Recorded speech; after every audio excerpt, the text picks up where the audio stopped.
kau pergi. Muhammad Hatta, proklamator dan Wakil Presiden Republik Indonesia pertama.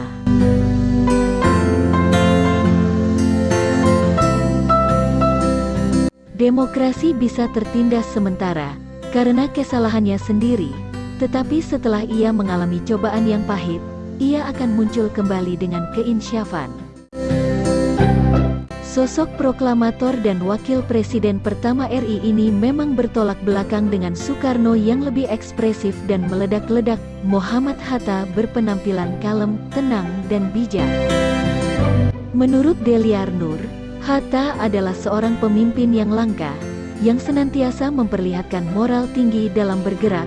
Ia dikenal sebagai pemimpin yang bersih dan tak pernah berupaya memperkaya diri dan keluarga. Ia juga bersih dalam menilai kekuasaan yang sebenarnya dapat ia permainkan. Dalam hubungannya dengan perempuan, ia selalu menghargai mereka sembari tetap menjaga jarak berdasarkan akhlak yang dituntut dari seorang muslim yang saleh. Akibatnya, ia kerap dianggap kaku dalam berhubungan. Dulu dan kini, ia adalah suri teladan. Hatta lahir di Aur Tajungkang Mandi Anin, Bukit Tinggi, Sumatera Barat, tanggal 12 Agustus tahun 1902, saat mentari pagi menyingsing. Walau latar belakang pendidikan agamanya kental, pendidikan modern tidak ditinggalkannya. Sembari bersekolah di HIS Bukit Tinggi, ia mengaji secara teratur di bawah ajaran Syekh Muhammad Jamil Jambek, salah seorang pembaharu Islam di Minangkabau. Saat menempuh pendidikan di Mulo, ia memperoleh bimbingan agama dari Haji Abdullah Ahmad, yang juga seorang pelopor pembaharu Islam di daerah tersebut. Kemudian ia menempuh pendidikan sekolah dagang menengah, Prince Hendrik School, di Jakarta. Hatta menjadi bendahara Jong Sumatera Nenbon, Persatuan Pemuda Sumatera, di Padang, kemudian sebagai bendahara pengurus pusat JBS di Jakarta. Lewat buku-buku yang dibacanya, Hatta mampu memilih haluan politiknya menghadapi kolonialisme. Metode non-kooperatif mulai ia kibarkan tahun 1918 ketika menjabat Ketua Perhimpunan Indonesia, sebuah organisasi pelajar dan mahasiswa Indonesia di Belanda. Saat itu buah pikirannya mulai dikenal lewat berbagai tulisan di media. Karena aktivitas politiknya, sering ia berurusan dengan penguasa Belanda. Sebelum dibuang ke Digul dan baru bebas ketika Jepang menduduki Indonesia, Februari tahun 1942, pada 1927, Hatta bersama Ali Sastro Amijoyo, Nazir Pamuncak, dan Abdul Majid Joyo Hadiningrat pernah ditangkap pemerintah Belanda. Mereka dituduh jadi anggota perkumpulan Triarang, serta menghasut untuk menentang kerajaan Belanda. Hatta dituntut hukuman 3 tahun, tapi karena pembelaannya berjudul Indonesia Merdeka di pengadilan Belanda, Hatta pun akhirnya dibebaskan.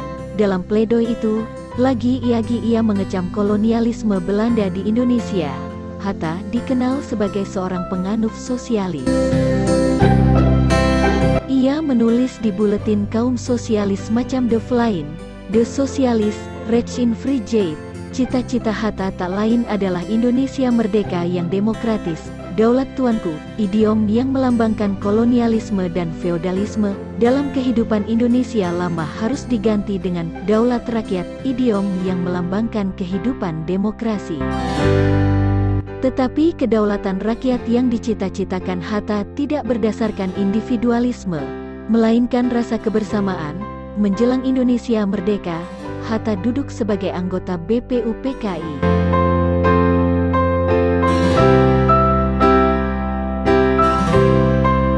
Di dalam badan yang bertugas menyiapkan rancangan undang-undang dasar itu, sumbangan pemikiran Hatta cukup besar.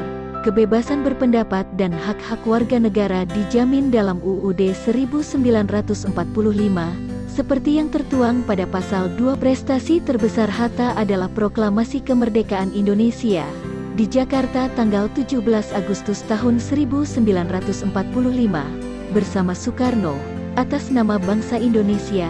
Dwi Tunggal itu mengumandangkan pernyataan kemerdekaan bangsa Indonesia setelah 3,5 abad terjajah.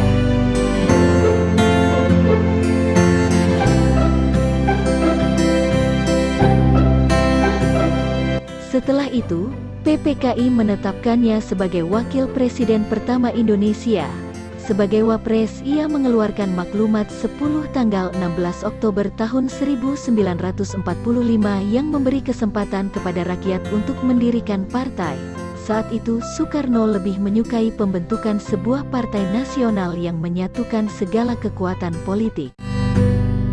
Ia melepaskan jabatan Wakil Presiden di tahun 1956 karena merasa bahwa dalam UUD 1950, Wakil Presiden tak banyak berfungsi. Selain itu, Hatta kurang menyukai konsep politik Soekarno maupun praktik korupsi di zaman itu.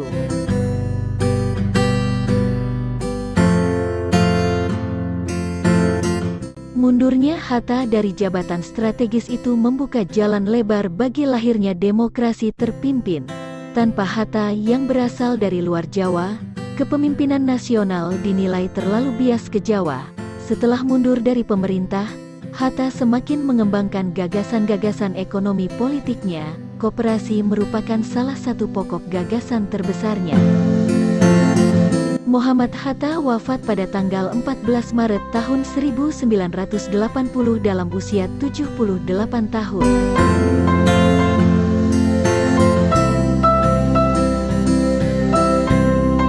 Dalam buku berjudul Bung Hatta, pribadinya dalam kenangan yang terbit tahun 1980, Halida putrinya melukiskan peristiwa tersebut seakan diatur oleh tangan yang lebih kuasa.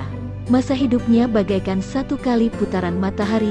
Ayah dilahirkan menjelang fajar menyingsing di kala panggilan sembahyang sedang berkumandang di surau-surau kota Bukit Tinggi, dan wafat setelah tenggelamnya matahari, menjelang berakhirnya waktu maghrib. Begitulah akhir kehidupan tokoh besar bangsa yang mengantar negeri ini menuju gerbang kemerdekaan.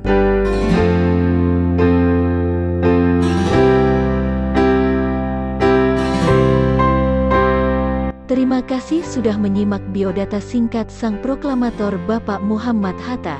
Jangan lupa subscribe.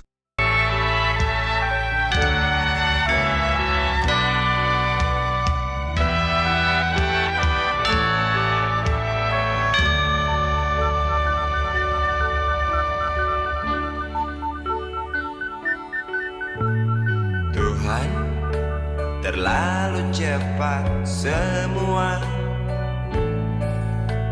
Kau panggil satu-satunya yang tersisa, proklamator tercinta.